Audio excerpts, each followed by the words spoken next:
এখানে একটাই gold medal আছে, আরেকটা আমি পাবো। আচ্ছা, তার মানে দুটো গোল্ড এই 10 বছর বয়সে অলরেডি অর্জন করে ফেলেছো।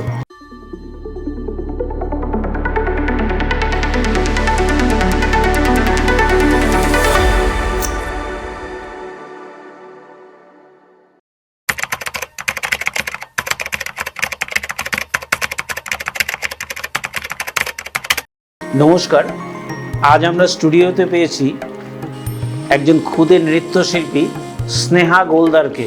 তার বাড়ি রায়গঞ্জের এফসিআই মোড়ে। তার বয়স মাত্র 10 বছর। 10 বছরে সে 8খানা মেডেল পেয়ে গেছে। এই অবস্থায় স্টুডিওতে আমরা পেলাম তার মাকে, গর্ভধারিণী মা। আপনার নাম? রুম্পা গোলদার। তোমার নাম? হ্যাঁ, তোমার নাম তো আমরা জেনে গেছি, স্নেহা গোলদার। এইবারে তুমি কোন স্কুলে পড়ো, কোন ক্লাস? আমি সারদা শিশুতীর্থ বাংলা মাধ্যমে পড়ি। আমি 4র্থ শ্রেণীর ছাত্রী। আচ্ছা, এবারে তোমার নাচ শেখা কত বছর বয়স থেকে? আমার নাচ শেখা 3 বছর থেকে, মানে আমার দিদি যখন যেত তখনকার আমিও তার সাথে, আমার মা আমাকে নিয়ে যেত। তো আমি ওরটা দেখে দেখেই মানে আমারও একটু আগ্রহ বেড়েছিল। তারপরে ও মানে আমার দিদি যেই নাচগুলো করতো সেগুলো আমার খুব ভালো লাগতো। তারপরে আমি আমার মাকে বলেছিলাম, তো তখন থেকে আমরা শুরু। খুব সুন্দর। এইবারে আমি শুনলাম তার দিদি রয়েছে। আপনার ছেলে মেয়ে কজন? আমার দুটো মেয়ে। বেশ। এ কি ছোট? এ ছোট, যেহেতু দিদি বলছে তাহলে বড় বড় মেয়ে আছে। বড় মেয়ে কোন ক্লাসে পড়ে? ক্লাস 9-এ পড়ে, girls school, Raiganj girls high school. তো ছোট মেয়ে নাচে এলো, তাতে কি পুরোপুরি উৎসাহ আপনার ছিল নাকি না মেয়ের উৎসাহেই আপনি উৎসাহিত? মেন হচ্ছে আমার নাচটা খুবই ভালো লাগে, যে আমি চাই যে আমার মেয়েরা পড়াশোনার সাথে সাথে যেন নাচটাও শেখে, বা একটা কোনো কিছু শেখে, যে যদি কোনোদিন চাকরি বাকরি না পায় তাহলে যেন ও কিছু একটা করে নিজের পায়ে দাঁড়াতে পারে।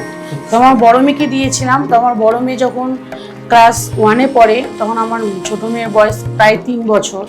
তখন ও সারদা শিশুতে ভর্তি হয়নি। তো ওকেও আমি সাথে নিয়ে যেতাম, যেহেতু কার কাছে রেখে যাব। ওই দেখে দেখে ওই বলতো, মা আমি নাচ করবো, আমি নাচ করবো। যে আমার বড় মেয়ের নৃত্যগুরু ছিলেন, উনি হচ্ছে অর্পিতা বাসু, ওকে খুব ভালোবাসতো। আমার ছোট মেয়ে বলতো, তাহলে আয় আমি তোকে নাচ করাই। তো আমাকে ওকে মানে খাট থেকে রীতিমতো নামিয়ে নিয়ে বলতো যে তুই কর, আমি আছি। তো দিদিভাই এমনও হয়েছিল যে তোর বয়স হয়েছিল না, এই জন্য 1 বছর ওকে বিনা মূল্যে, মানে ওনাদের গুরুর যে একটা থাকে, ওটা ছাড়াই ওকে নাচ করিয়েছে, যেহেতু ওর আগ্রহ থেকে। তারপর থেকে ও দিদির সাথে করতো। খুব খুব সুন্দর। এবার আমরা ছোট মেয়ের কাছে চলে যাই। স্নেহার নাচ তাহলে 3 বছর বয়স থেকে শুরু। হ্যাঁ। বেশ। প্রথম শিক্ষাগুরুকে? আমার প্রথম শিক্ষাগুরু হলো অর্পিতা, শ্রীমতী অর্পিতা পোদ্দার বসু। মানে তার সাথে, তার কারণেই আমি এই যে আমি প্রথম আমার হাতে করি। তার উনি যদি আমার না থাকতো তাহলে আমি মানে এই নৃত্যের পথে চলতে পারতাম না। তারপরে আমার দ্বিতীয় নৃত্যের গুরু হলো শ্রীমতী মৌসুমী পাল ম্যাম। তার কারণেই আমি এই যে এত দূর দূর জায়গায় যে যাচ্ছি, দূর দূর জায়গাগুলোতে যেতে পারছি। তারপরে আমার তৃতীয় নৃত্যের গুরু হলো শ্রী দীপ সাহা। মানে তার কাছে আমি এই 2 বছর হলো ঢুকছি। তো স্যার চেষ্টা করছে যাতে আমাকে ওডিসিটা ভালো মতন করে তৈরি করার। তো আমিও চেষ্টা করছি স্যার যেটা শেখাচ্ছে সেটাকে ভালো মতন করে মানে শেখার। খুব সুন্দর। এইবারে তুমি রাজ্যের বাইরে শুনেছি একবার হিমাচল প্রদেশের সিমলাতে গিয়েছিলে। সেখানে কি ওই ডান্স একাডেমির মৌসুমী ম্যাম নিয়ে গিয়েছিলেন নাকি না? হ্যাঁ, আমাকে সেই ডান্স একাডেমির ম্যামই নিয়ে গেছিল। সেই ম্যাম আমাকে মানে ফর্ম ফিল আপ থেকে শুরু করে সব কিছুতেই সাহায্য করেছিল বলেই আমি ওখানে যেতে পেরেছিলাম। খুব সুন্দর। এইবারে তোমার মায়ের কাছে চলে যাই। আপনি এই যে ওর নাচের স্কুলে যাওয়া বা টিচারের কাছে পৌঁছে দেওয়া, এই কাজটাকে আপনি করেন না? কেন, ওর বাবা একটা ব্যবসার সাথে যুক্ত, ওর বাবা সময় পায় না। সকাল থেকে রাত অব্দি ওর বাবা ব্যবসা নিয়ে থাকে। সব কিছু, স্কুল, নাচ, যে কোনো কম্পিটিশন, বাইরে যাওয়া, সব কিছু আমি। ওর বাবা আমাকে মানে টাকা পয়সা দিয়ে হেল্প করে, আর আমি ওকে নিয়ে সব জায়গায় ছুটি। খুব সুন্দর। দেখুন, একটা মা যদি উৎসাহী হন তাহলে সেই ক্ষেত্রে তো বাচ্চারা এগোবেই। তো এইবারে বড় মেয়ে কি নাচ শিখতো? হ্যাঁ, বড় মেয়ে নাচ শিখতো, এখন মানে সে হ্যাঁ class 2 9 এ বছর, পড়ে। হ্যাঁ তো 2 বছর ধরে পড়াশোনা। চাপ আছে, হ্যাঁ, সেই কারণে নাচ কি চলছে না বন্ধ? না, বন্ধ রেখেছে। বেশ। এইবারে মাধ্যমিক দেওয়ার পরে শুরু হবে। আচ্ছা আচ্ছা, খুব সুন্দর। মাধ্যমিক দেওয়ার পরে উচ্চ মাধ্যমিক পড়বে, ক্লাসে ভর্তি হবে, তারপরে কিন্তু তার জীবন নতুনভাবে শুরু হবে। সুতরাং এক্ষুনি বলা যাবে না যে কত দূর আপনি কি করতে পারবেন। এটা ভালো যে আপনার ইচ্ছে আছে যে ইচ্ছে আছে যে উচ্চ মাধ্যমিকে পড়াশুনোর পাশাপাশি সে নৃত্যে ঢুকবে। ভালো। তো ক্লাস 4-এ পড়ে স্নেহা। এই পর্যন্ত সার্টিফিকেট কতগুলো পেয়েছে? আমার সার্টিফিকেট মানে গোনা নেই। গুনে যে বলবো তেমন কিছুই নেই, মানে অনেকগুলো আছে, হয়ে অনেকই গেছে, আছে। অনেক হয়ে গেছে।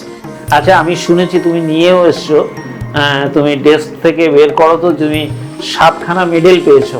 হ্যাঁ। সেই মেডেলগুলো একটু আমাদের দর্শকদের একটু দেখাও।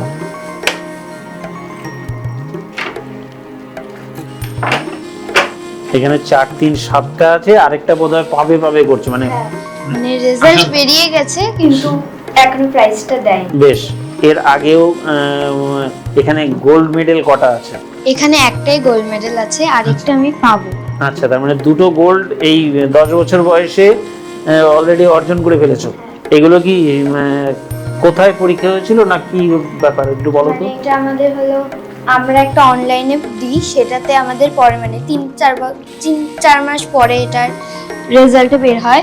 তারপরে ওটা আবার আমাদেরকে মঞ্চে পুরস্কৃত করা হয়। সেখানে ফার্স্ট, সেকেন্ড, থার্ডের মধ্যে ফার্স্টে যেরকম গোল্ড, তারপরে সেকেন্ডে সিলভার এবং থার্ডে হলো ব্রোঞ্জ দেয়। খুব সুন্দর। তাহলে এখানে গোল্ড একটা পেয়েছো, আরেকটা পাবে। আর সিলভার কোনটা আর ব্রোঞ্জ কোনটা?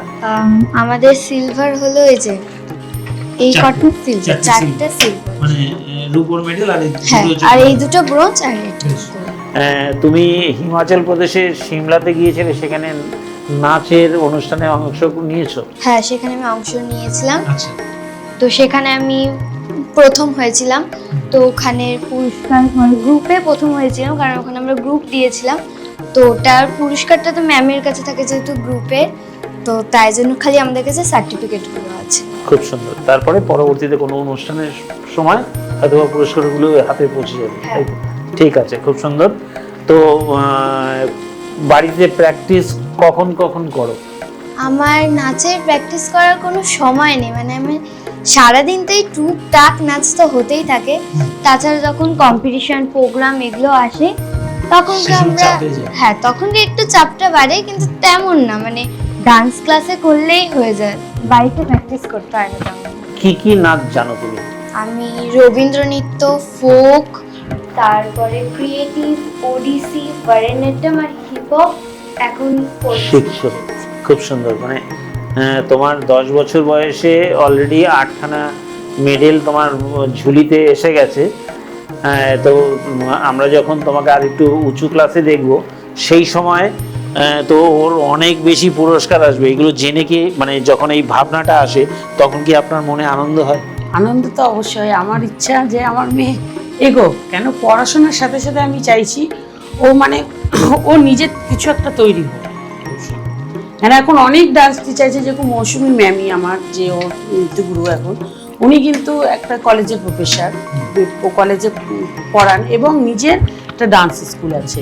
তো আমি চাই পড়াশোনাতেও ও পারদর্শ হোক এবং ওকে মানে কোনো কিছুর জন্য ওকে চিনুক, যে আমাদেরকে বলুক যে ওটা ওর বাবা মা যাচ্ছে, এই জিনিসটা আমি চাই। মানে মেয়ের গর্বে গর্বিনী মা হতে চান। হ্যাঁ, খুব সুন্দর। এইবারে এর লক্ষ্য কি? মানে ধরুন পড়াশোনা তো করবে, তারপরে কি অন্য কোনো বাইরের স্টেটে বা বাইরের রাজ্যে, বাইরের জেলাতে পাঠিয়ে কি আরও উচ্চাকাঙ্ক্ষা রয়েছে যেখানে ভালো নাচ শেখানো হয়, বা এখানে গুরুমশাই বা গুরুমারা যারা রয়েছেন তারা তো শেখাচ্ছেনই, সেই সঙ্গে যদি সুযোগ আসে রবীন্দ্র ভারতী বা আমাদের ইয়েতে শান্তিনিকেতনে যে পড়াশুনোর ডান্সের উপরে যদি পড়াশোনার কোনো সুযোগ আসে, আপনি সেখানে পাঠাতে চান? হ্যাঁ, অবশ্যই আমি পাঠাবো। আমি ও যদি যেভাবে চলছে ওইভাবে যদি চলে পড়াশোনার সাথে সাথে, আর আমি যদি বুঝতে পারি যে ও পড়াশোনার সাথে এই জিনিসটাকে বেশি করে মেনে নিচ্ছে, তাহলে আমি ওটাতেই ওকে নিয়ে এগোবো। ভারী চমৎকার। স্নেহার পড়াশোনা মানে কোন দিকটা ভালো লাগে, অঙ্ক না ইংরেজি? আমার অঙ্ক ইংলিশটা একটু বেশি ভাল লাগে, যেমন অঙ্কটা একটু বেশি ভাল লাগে কারণ ওটাতে কি আমি মানে একটু করে স্যাটিসফাই হই, ওটা আমার খুব ভাল লাগে। খুব সুন্দর। তোমার সারদা বাংলা মিডিয়ামে তুমি পড়াশোনা করো, সারদার ছাত্রছাত্রীরা তো ইংরেজি বাংলা দুটোতেই খুব পারদর্শী এবং প্রচুর স্টুডেন্ট রয়েছে ওখানে, সেই জন্য তুমি ভালো কথা বলতে শিখেছো ক্লাস 4-এ। খুব সুন্দর। তাহলে তুমি এই যে বাইরে যাও, মানে শুনলাম যে কদিন আগে তুমি দার্জিলিংয়ে গিয়েছিলে, দার্জিলিংয়ে প্রোগ্রাম করে এসে লাস্ট প্রোগ্রাম, সেটা কি মৌসুমী ম্যামের অধীনে নাকি না দীপ স্যারের মাধ্যমে গিয়েছিলে? না, আমি ওটা বলতে গেলে মৌসুমী ম্যামের অধীনেই গেছিলাম। তো সেখানে গিয়ে আমরা কম্পিটিশন করলাম। তো সেখানে আমরা মানে আমি 3টাতে দিয়েছিলাম, তো আমি 3টাতেই ওখানে A++ পেয়েছি, মানে ওখানে গ্রেডের হিসেবে হচ্ছিল। তো ওখানে আমি A++ মানে 3টাতেই ফার্স্ট। তো ওটা পুরস্কার পাওয়ার পরে মানে আমি একটা আরেকটা পুরস্কার পেয়েছি, তো আমি 3টাতেই ফার্স্ট হয়েছি, তাই জন্য আমাকে আরেকটা সম্মান হিসেবে একটা প্রাইজ দিয়েছে। এইবারে স্নেহার যে নাচের সঙ্গে তো শারীরিক প্রচুর কসরত হয়, ওর কি খাবার দাবারের জন্য আলাদা কোনো ব্যবস্থা আছে?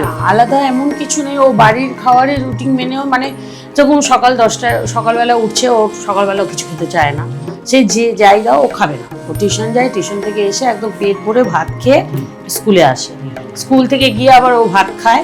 ও মন পছন্দ রান্না লাগবে, মোট কথা হচ্ছে ওটা হলেই ওর মানে মাছ মাংস মেন ওটা লাগবে। ওটা খেলো তাহলে ভাতটাও তৃপ্তি মতন খেলো, আবার সন্ধ্যাবেলা দুধ খেলো, এই একটু ম্যাগি, এভাবে আলাদা কিছুই নেই।